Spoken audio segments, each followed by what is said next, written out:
All right, y'all, welcome to the show. We are going to have some fun today. So, Lex Fridman did an interview with Donald Trump, and it was one of the worst things I've ever seen. Don't want to be hyperbolic, don't want to be rude, but look, it's a fact. It was a horrific interview. We're going to dive into it. So I'll give you a large chunk of that.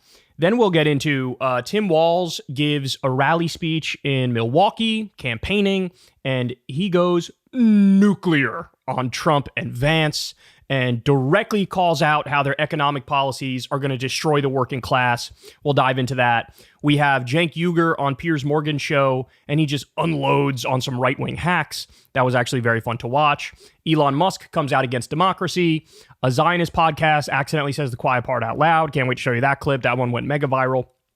And then also we have Nick Fuentes coming out and saying that Trump has betrayed MAGA. So that as well is an interesting clip. So we'll jump into it in a second. Everybody do me a big favor. Please subscribe to the channel. That helps out big time. It costs you nothing. And without further ado, let's go ahead and dive into it. So Lex Fridman sat down to do a podcast with Donald Trump. Now, my reading on Lex Fridman is that he genuinely strikes me like he's a good guy trying to do good in the world. And his interview style is basically, I'm going to try to understand everybody in as deep a way as possible, right? So just to put that in perspective for you, the very last podcast he did was with Cenk Uygur before it was with Donald Trump. So he, unlike other podcasters, he actually seems to mean it when he says, we want to hear different perspectives and we want to dive into it and we want to be fair to everybody. So I don't want to be too much of an asshole in this segment because I do think he means well. But having said that, this was a preposterously hideous interview. This is basically how not to interview a former president and a leading candidate to be president again.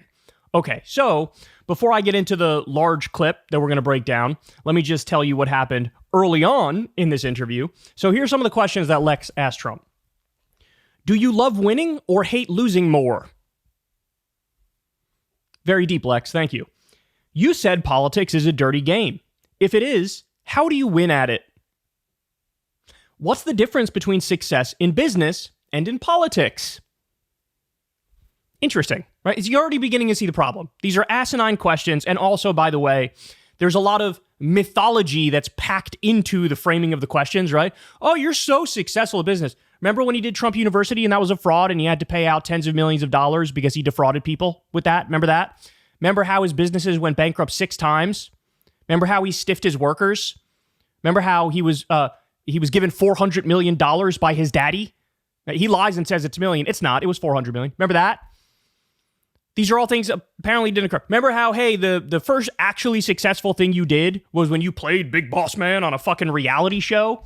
No, no addressing any of that. Just, oh man, you're successful in business and in politics. What's the difference between the two? Thank you, Lex. He asked him, you'd like to see Kamala do more interviews? By the way, Trump's response to that is, they cheated. Kamala cheated. Biden cheated. The Democrats cheated. And there's like zero follow-up from Lex. He lets him get away with that. At one point, I love this point. Here we have finally like the first substantive question from Lex. He says, what would a deal with Russia and Ukraine look like? And the reason he asked that is because Trump says that never would have happened to me. And by the way, I'll get it fixed in a day. I'll have a deal in a day.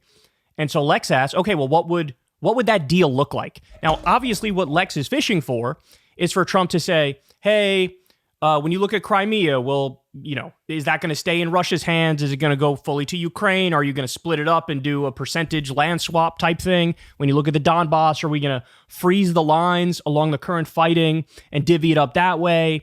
Or are we going to do it some other way? Does that have to go back to Ukraine? Are you going to give that to Russia? This is what he's looking for. And Trump literally is incapable of answering that. He doesn't answer it at all. He dodges the question completely.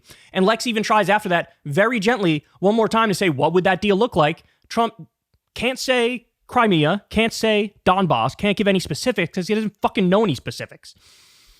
So that was the first real illuminating moment where it was not necessarily a softball question and Trump immediately fumbled. But still, there was no, exclamation point at the end from Lex where he says, you're not really answering. You didn't mention the Donbass. You didn't mention Crimea. You didn't talk about the specifics of a deal. Okay, then we get this hard-hitting question. How do you think you'll do in the debate? what works better in negotiations, the carrot or the stick? Then when he asks, how do we avoid war with China? That would be the second substantive question that's asked. Trump's answer, and I'm not kidding, I'm paraphrasing here, but his answer is basically, I can't tell you that. I can't tell you that because if I tell you that, then I'm giving away my super secret successful idea, and then the idea would be unsuccessful, so I can't tell you that.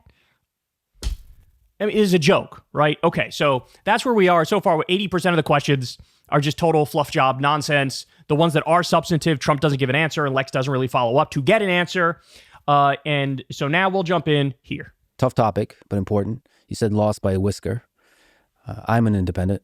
I have a lot of... Oh, that's the other thing. Trump said at one point, it was earlier in the podcast, but he said, I lost by a whisker. And people are pointing out, like, wait, this is one of the first times he actually admitted publicly that he lost. Now, the problem is he also says like 7 other times in this podcast that he thinks he won, right? So he's contradicting himself. But to the question of, does he actually know that he lost? I do think the answer to that is yes, but not because of anything he said recently, more because of what he was saying behind the scenes at the time. All right, let's continue. Many of whom like your policies, like the fact that you're a deal maker, like the fact that you can end wars, but they are... Trump did not end war. Again, total fucking mythology bullshit, but go off, Lex. Troubled by what happened in the 2020 election and statements about widespread fraud and this kind of stuff, fake electoral scheme. What can you say to those independent voters to help them decide who to vote for? I think the fraud was on the other side. I think the election was a fraud. And many people felt it was that, and they wanted answers. And when you can't challenge an election, you have to be able to challenge it. Otherwise, it's going to get worse, not better. And there are lots of ways to solve this problem. Go to paper ballots, do it the easy way. I mean, the paper ballots, and you have voter ID, and you have same-day voting, and you have proof of citizenship, which is very important because we have people voting that are not citizens. They just came in. That's total bullshit. We've had this studied like 13,000 different times, and every single time the exact numbers come back. There was one study that said you're more likely to get struck by lightning than there is to be voter fraud. Right? Out of 25 million votes cast, there was something like 475 instances of voter fraud. That was, I think, the Associated Press study when they looked into it. That is not determinative for the election in any way, shape, or form. He's like, oh man, the elections are a mess. They're a mess. We're not getting the right answer. You know that's not true. There were 60 court cases. He was trying to prove he won. He lost virtually every single one of those cases. We had the recount in Arizona. They did the audit of the Arizona election, where guess what? It turns out Biden actually won by more than what we thought he won by on election day. This has been adjudicated 14 different ways. Trump judges throughout a lot of these cases, right? And like, Lex, you got to correct these things, right? Right? By the way, I love how Lex basically asking him, like, hey man, there's a lot of independents who might like you, but they're maybe not going to vote for you because of years 9, the 2020 election and all that stuff. And what do you say to those people? He's trying to throw him a softball to be like, oh no, I'm moderate and all that stuff, and I've changed, and we're going to accept the results. And Trump's answer is like, the fraud was on the other side. In other words, he's doing the exact thing that Lex is saying, hey, this turns off a lot of independents and moderates and swing voters. And Trump's like, I should turn them off. I should because I won. It was fraudulent. And they're loading up the payrolls. They're loading up everything. They're putting students in schools. They don't speak a word of English. And they're taking the seats of people that are citizens of our country. So, look, we have the worst border in the history of the world. We have coming into our country right now millions and millions of people at levels that nobody's ever seen. I don't believe any country's ever seen it. And they would use sticks and stones not to make it happen, not to let it happen. We don't do anything. And we have a person who was the border czar, who now said she wasn't really the border czar, but she was. She was the border czar, but she was in charge of the border. Remember what the question was? The question was about him trying to overturn the results of the election and that turning off independents and moderates. And now he's babbling about the border. And we have her, and she's saying very strongly, oh, I did such a good job. She was horrible. The harm she's done. But we have people coming in from other countries all over the world, not just South America. And they're coming in from prisons and jails. They're coming in from mental institutions and insane asylums. And they're street criminals. Right off the street, they take them. And they're being given to our country. Drug dealers, human traffickers. We're destroying our country. I'm sure Lex is going to correct him, right? I'm sure Lex is going to correct him and point out there's zero evidence of any of this. None of that is true. In fact, the Cato Institute, a right-wing think tank, did a study and found that both undocumented immigrants and documented immigrants are less likely to be criminals than natural-born American citizens. I'm sure Lex is going to point that out, right? I'm sure Lex is going to point out the only time in history that's ever happened where prisons were emptied and those people were sent as immigrants to the United States. The only time that's ever happened is when Cuba did it under Fidel Castro, and a lot of these people who were locked, they were criminals, but also they were Republicans mostly because they hated Fidel Castro. And the second that they stepped foot in America, all the Republicans said, "Welcome! You're now citizens, you criminals. We love you." That was the only time it happened, and Republicans loved it. I'm sure Lex is going to point out some of this, right? Some of it, Lex, right? Don't hold your breath. This is a sin, what's been allowed to take place over the last 4 years. We're destroying our country, and we'll see how that all works out, but it's not even believable. And now you saw in Aurora, Colorado, a group of very tough young thugs from Venezuela taking over big areas. You're not going to be surprised to learn this is total fake news. This was some boomer Facebook bullshit that took off and went viral. Then meanwhile, the cops in Colorado came out and said, this is actually not true at all. This is not what's happening. What am I going to do with people? What am I going to do with people? Misinformation and disinformation and complete fucking pure idiocy spreads around the world so fast, and then people like me come in afterwards to clean up the mess, and I can only undo 0.1% of the damage because people probably read it and will fucking believe it until the day they die that a Venezuelan gang took over an apartment complex in Colorado. What are we doing here? And I'm sure Lex is going to interject and say, I'm not so sure about that story. Do we have the evidence? I'm sure.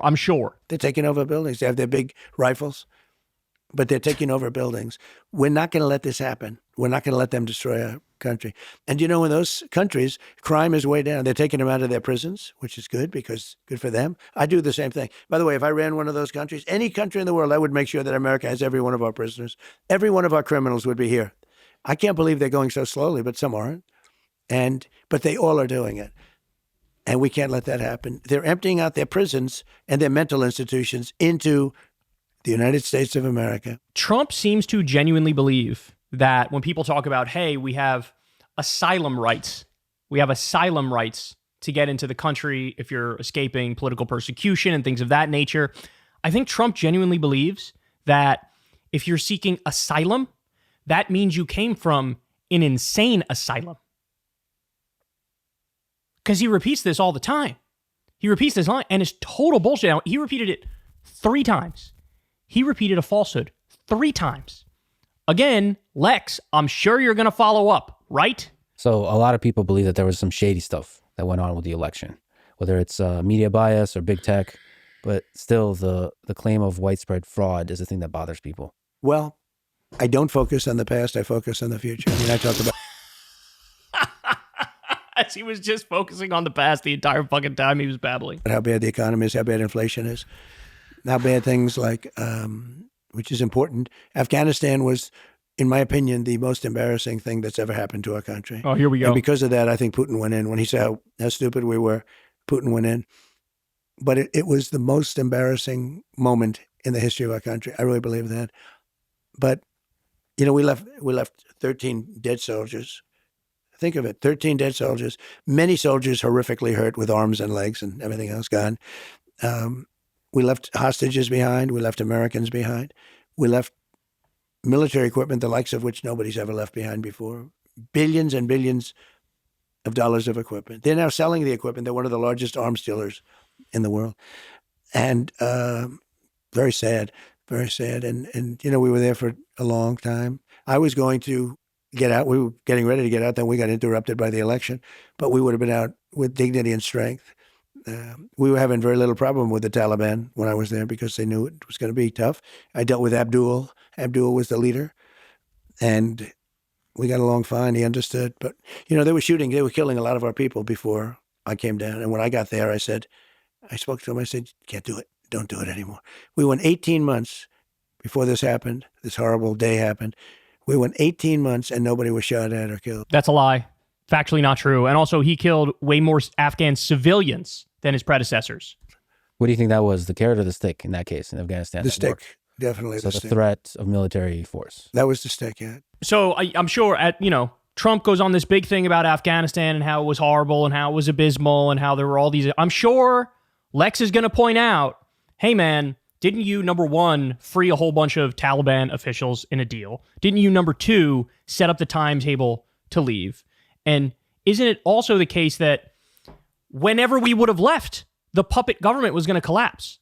So if you left, if you actually had the balls to pull out when you were president, you didn't. But if you actually had the balls to do that, how do we know it would be any different? Obviously, the government was going to collapse. The Taliban took over in like a couple days. You think if you pulled out, that wasn't going to happen? It's a puppet government. It's a house of cards. It was going to come down. They don't even have the will to fucking fight. Anytime we pulled out, whether it's 1 year, 2 years, 10 years, or 30 years from now, this same fucking thing was going to happen. I'm sure he's going to follow up and point out something like that, ask a question like that. Of course he doesn't. Of course he doesn't. He's just woefully unprepared for this interview, for this moment. And by the way, let's be clear. The insistence of the right to keep beating up on Biden and Kamala over the withdrawal from Afghanistan, the implication of what they're saying is we actually just shouldn't have left. We actually just should have stayed there. This historically unpopular war, we should have just stayed in it permanently. And in fact, Trump goes on at a different point to say, basically, he wouldn't have left Bagram Air Base. Okay, so then you're not withdrawing. Then you're not withdrawing. Yeah, we ended the war, but I still have 4,000 of my troops at a giant fucking air base in the middle of your country. That's not a withdrawal. Well, let me just linger on the election a little bit more. For this election, it might be a close one. What can we do to avoid the insanity and division of the previous election, whether you win or lose? Well, I hope it's not a close one. I mean, I don't know how people can vote for somebody that has destroyed our country. The inflation, the totally didn't answer the question. Bad economy, but to me, in a way, the worst is what they've allowed to happen at our border, where they've allowed millions of people to come in here from places that you don't want to know about. Is now what, the fourth time, the fifth time he brought up a complete fucking falsehood and Lexus said nothing? And I can't believe that that's going to be a close election. We're leading in the polls, and it looks close, but I think in the end, it's not going to be a close election. What do you think is the right way to solve the immigration crisis? Is mass deportation one of the solutions you would think about? Well, you've got to get the criminals out of here fast, right? The people from mental institutions, you got to get them back into their mental institution. Fifth, sixth, seventh, whatever number this is of him bringing up the same falsehood. Afford this, it's just too much money. You look at what's happening in New York and Chicago and LA and lots of places, and you take a look at what's happening. There's no country can afford this. We can't afford it. And we've got to get the bad ones out immediately, and the rest have to be worked on. It's happened before. Dwight Eisenhower was sort of a moderate president, moderate type person, but he hated when he saw people pouring into the country, and they were. Nothing like now. He's implying there, and he said this in the past outright, that he supports Operation Wetback, which is mass deportation. Trump has said he wants to mass deport, 12 million people, 20 million people? I forget the exact number. I'm sure Lex will point out, hey, that would lead to economic catastrophe, right? You see the 700 ways that he was completely unprepared for this interview and he's making a fool of himself? In 2016 because of the border. And I told people what was happening and they understood it. And I won the election. And I won the election, I think, because of the border. Our border is 25 times worse right now than it was in 2016. I had it fixed. I had it the last week of the famous chart that I put up was exactly that. The chart. When I looked to the right, I said, there's the chart. That was not a pleasant experience.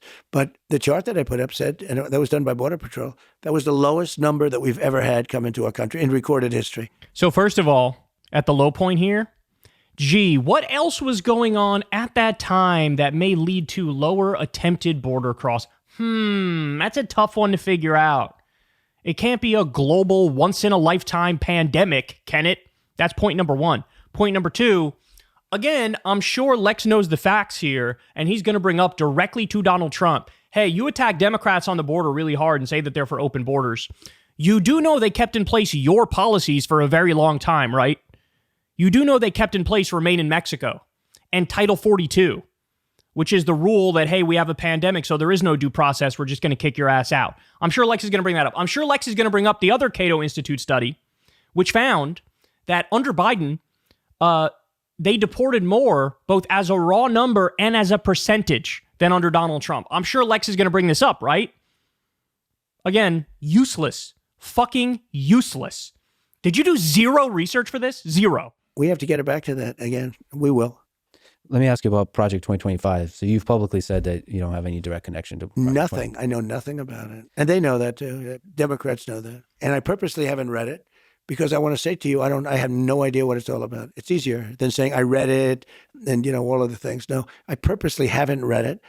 And I've heard about it. I've heard about things that are in there that I don't like. And there's some things in there that everybody would like. I haven't read it. I don't know about it. But there's some good things. There's some bad things. We can walk through it. Again, I'm sure Lex is going to bring up, hey, dude, dozens of your staffers wrote it. You gave a speech at the Heritage Foundation where you said they're going to be responsible for staffing your next administration and controlling the direction of the policy. I'm sure he's going to bring this up, right? Oh, my God. This is humiliating. For all the fucking shit corporate media gets.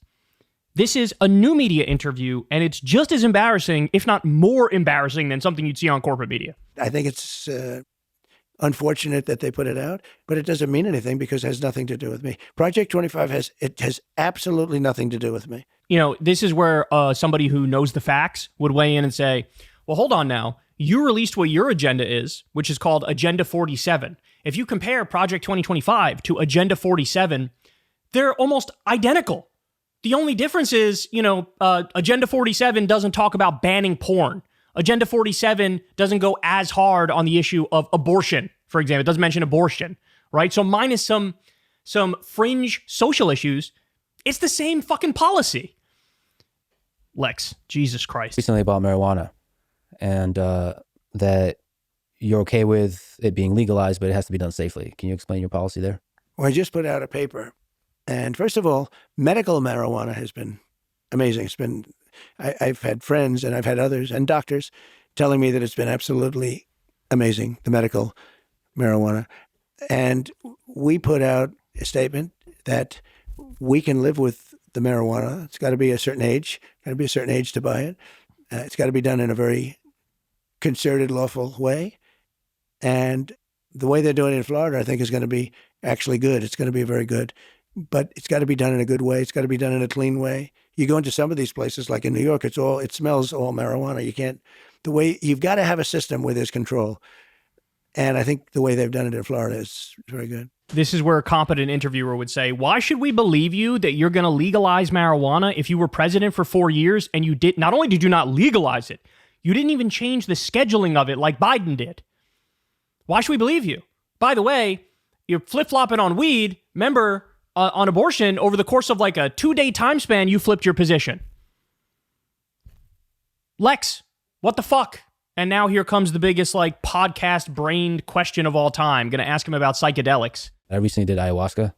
Yeah. And there's a lot of people that speak to sort of the health benefits and the spiritual benefits of these different psychedelics. Right. I think we'd probably have a better world if everybody in Congress took some mushrooms, perhaps. Now I know you stay away from all of that stuff. I know also veterans use it for dealing with PTSD and all that kind of stuff. So it's great. And it's interesting that you're thinking about being more accepting of some of these drugs, which don't just have a recreational purpose, but a medical purpose, a treatment purpose. So we put out a statement today. We're going to put out another one probably next week, be more specific, although I think it's pretty specific. And we'll see how that all goes. That's a referendum coming up in some states, but it's coming up, and we'll see how it does. I will say it's been very hard to beat it. You take a look at the numbers, it's been very hard to beat it. So that's interesting. In other words, he's saying, look, our position has always been in the Republican Party, we're anti-weed, anti-weed, anti-weed. We're drug warriors. But now that position has become so popular, what are we going to do, bro? What are we going to do? We can't fight that losing battle because we're also very unpopular on the issue of abortion. That's fucking killing us. So what are we going to do? That's an interesting insight in that moment. Speaking of marijuana, let me ask you about my good friend, Joe Rogan. So you had a bit of tension with him. So when he said nice things about RFK Jr., I think you've said some not so nice things about Joe. And I think that was a bit unfair. And as a fan of Joe, I would love to see. The one thing that crosses a line with Lex, of all the falsehoods Trump told, of all of his horrific policy positions, the one thing he's like, that was unfair, is Trump being mean to Joe Rogan. You do his podcast because he is legit the greatest conversationalist in the world. So what's the story behind the tension? I don't think there was any tension. And I've always liked him, but I don't know him. I mean, I only see him when I walk into the arena with Dana and I shake his hand. I see him there, and I think he's good at what he does, but I don't know about doing his podcast. I mean, I guess I'd do it, but I haven't been asked, and I'm not asking them, you know? By the way, that's a lie. That's a lie. The Trump team has reached out repeatedly to get on Rogan's podcast, and Rogan, to his credit, has been like, I don't want to have him on. And the reason Rogan gives for, hey, I don't want to have him on, is because he knows, listen, it's a whole different ballgame when you're talking to a former president and the person who is one of the favorites to be the next president. If you're interviewing Andrew Yang early on in the Democratic primary when nobody knows who the fuck he is, right? Or you're interviewing RFK, a third-party candidate who's a colossal long shot, that's one thing. And I do think Rogan is genuinely sympathetic and agrees completely with people like Yang and RFK Jr. But when it comes to Trump, and Joe admits this, he said on Lex Fridman's podcast in the past, he's like, I'm just not fucking well-versed enough to know about how to push back and to know all the corruption he's been involved in and what scandals are actually a problem versus what are made up. I just don't know enough. I'm not politically versed enough to do that. And ladies and gentlemen, that's the whole point of me doing this segment here, is point out, Lex, you should have fucking known that too. You should have known that too. That you were woefully unprepared for this moment. You were not ready. You were not ready for such an interview. And by the way, I'm sure he invited Kamala Harris and Tim Walz on the podcast. I'm sure you won't be ready for that one either. You don't know the tough questions to ask them either. It's not really a negotiation. And he's sort of a liberal guy, I guess, you know, from what I understand. But he likes Kennedy. This was before, I found this out before Kennedy came in with us. He's going to be great. Bobby's going to be great. But I like that he likes Kennedy. I do too. You know, he's a different kind of a guy, but he's got some great things going. See, it's a good place where Lex Fridman can bring up Trump's old comments directly and viciously attacking RFK, or RFK viciously attacking Trump, and saying, like, try to reconcile. Why now are you guys all buddy-buddy when you guys ideologically, seemingly, you fucking hate each other? That'd be a good question here. If only there was an interviewer in the room. I think he's going to be beyond politics. I think he could be quite influential in taking care of some situations that you probably would agree should be taken care of. The Joe Rogan post is an example. I'd love to get your psychology about behind the tweets and the post on truth. Are you sometimes being intentionally provocative, or are you just speaking your mind? And are there times where you regret some of the truths you've posted? Yeah, I do. I mean, but not that often, honestly. You know, I do a lot of reposting. That's the most self-criticism you're going to get from Trump. I regret, not really that often. The ones you get in trouble with are the reposts, because you find down deep they're into some group that you're not supposed to be reposting. You don't even know if those groups are good, bad, or indifferent. He brings up, I get in trouble when I do repost. Gee, I wonder why. The other day we covered the story. He reposted something basically saying that Kamala Harris and Hillary Clinton got their starts because of blowjobs. Yeah, gee, I wonder why, people get pissed off and why you get yourself in trouble. He's struggling with women voters. He thinks the smartest thing for him to do is to pawn off all of Kamala's success to blowing people. Good stuff. But the reposts are the ones that really get you in trouble. When you do your own words, it's sort of easier. But the reposts go very quickly. And if you're going to check every single little symbol. Another time he got in trouble for retweeting something back when he was on Twitter was he retweeted some fucking like straight up alt-right neo-Nazi account that was lying about black crime statistics, and he just like credulously retweeted it. And people are like, what the this is like a total neo-Nazi account, and these numbers are completely fake from a bureau or an agency that doesn't even exist. And he just unbelievable. It's worked out pretty well for me, I tell you. It's truth is very powerful, truth. And it's my platform, and it's been very powerful, very, very powerful. It goes everywhere. I call it my typewriter, that's actually my typewriter. What are you doing usually when you're composing a truth? Like, are you chilling back on a couch? Couches, beds. Okay. Lex, did you just ask the former president of the United States and one of the favorites to be president again, when he composes a truth, aka a tweet, are you in beds? Is that the question you just asked this man? Listen, deep down, I think Lex knows this was embarrassing. I think Lex knows this was humiliating. He just wasn't prepared. He wasn't ready for it. So, I mean, honestly, there's only There's only about 15 minutes left. I think it cuts off at about 45 minutes here, and then Lex does a Q&A thing.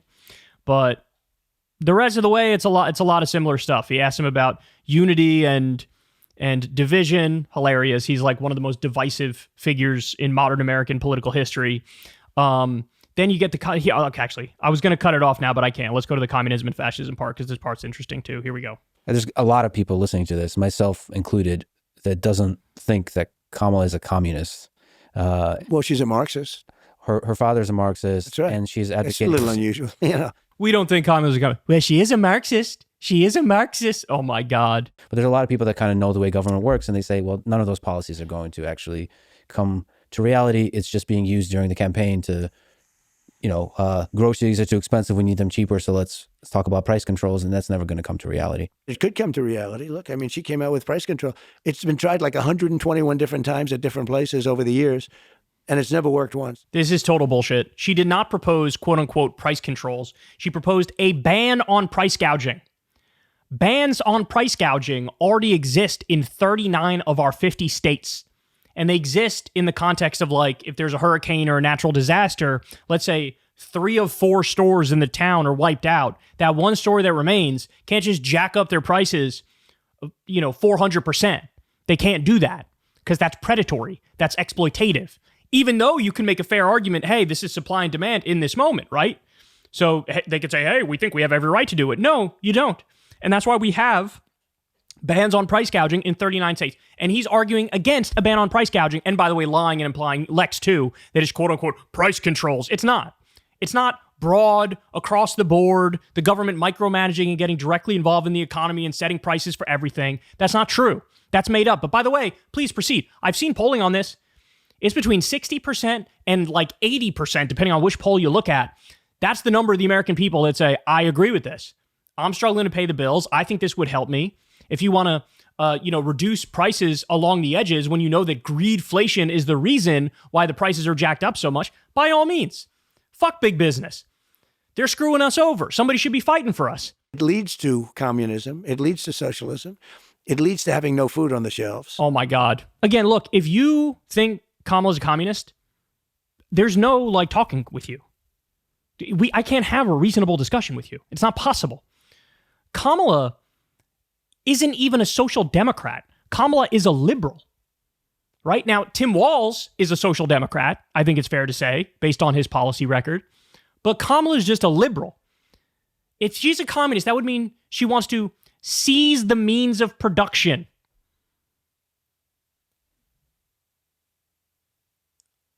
How anybody can believe that would happen is fucking beyond me, bro. But that's the thing. I don't even think these people really believe it. He's just doing this as he's, I think going to go on to say, to fight fire with fire. In other words, I know it's not true. I just say it anyway. And it leads to tremendous inflation. It's a bad idea. Whenever we use terms like communism for her, and I don't know if you know this, but some people call you a fascist. Yeah, they do. So I figure it's all right to call them a communist. Yeah, they call me a lot worse than I call them. They do indeed. It's just sometimes... It's interesting, though. They'll call me something that's terrible, and then I'll hit them back. And they'll say, isn't it terrible what Trump said? I said, well, wait a minute. They just called me. By the way, the difference is there's much more of a logical argument that what Democrats call Trump is accurate. That's the difference. Sorry, there is no Democrat in this country that's a communist. Just doesn't exist. It's not there. None of the elected officials, none of the people in power are communists.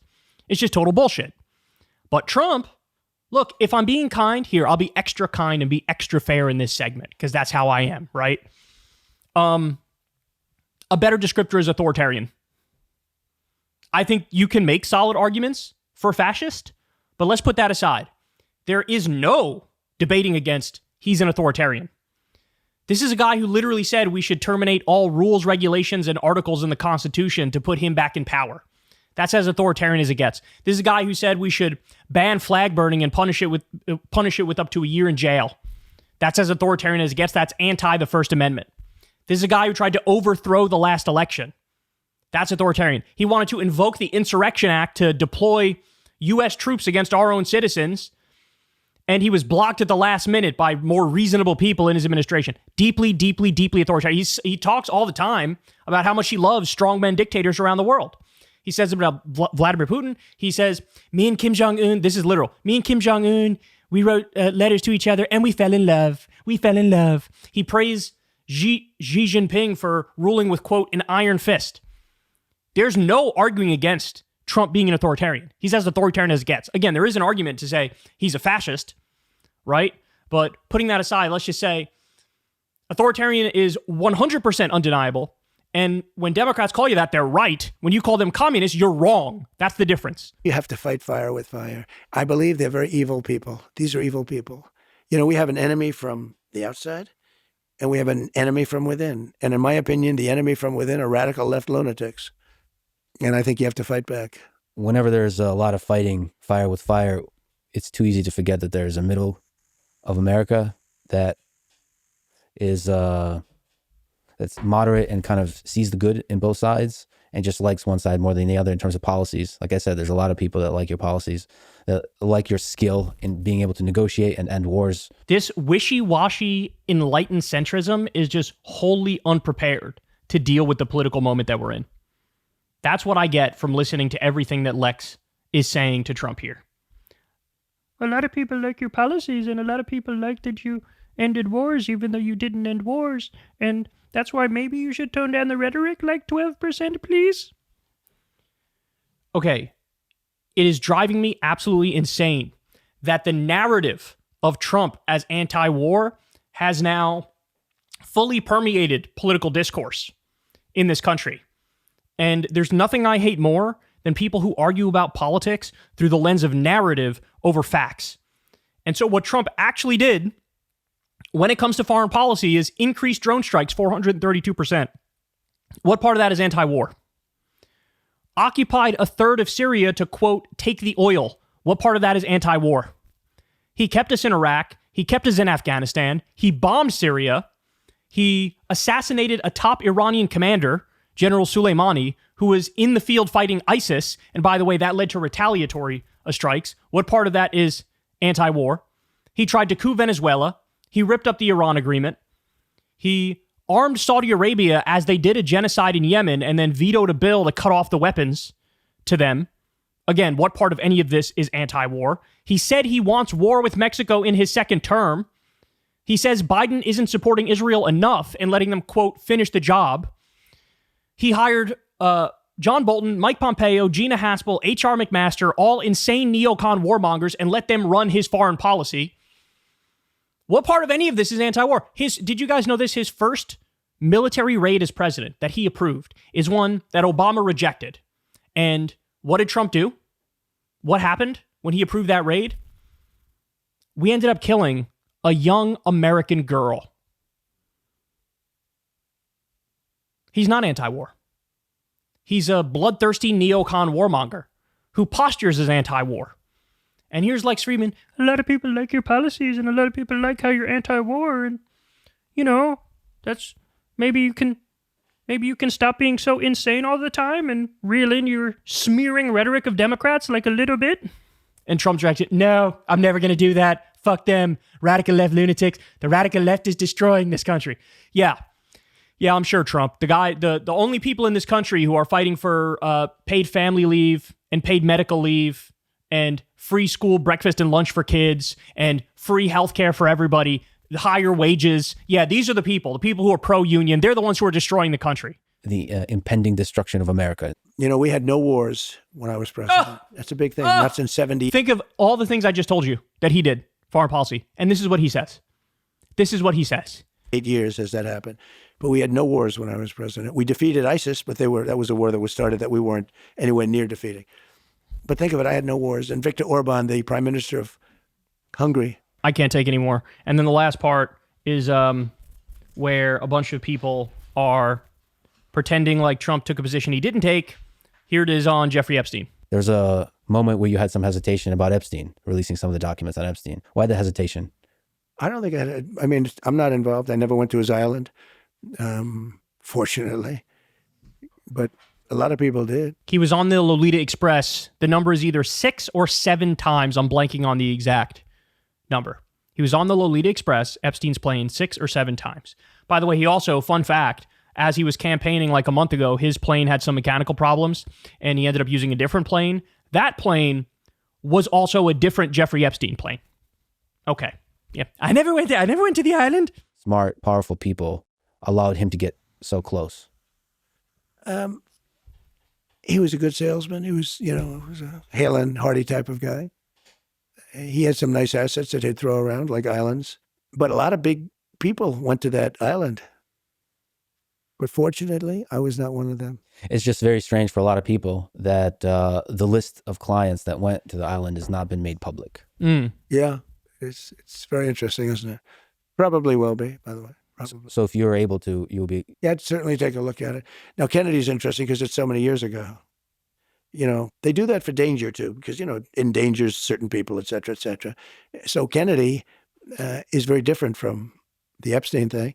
But yeah, I'd be inclined to do the Epstein. I'd have no problem with it. So people are taking him, like, pressed a little by Lex, one of the few times he pressed him in the interview. Yeah, I guess I'll take a look at that. Yeah, I'd have no problem releasing that list.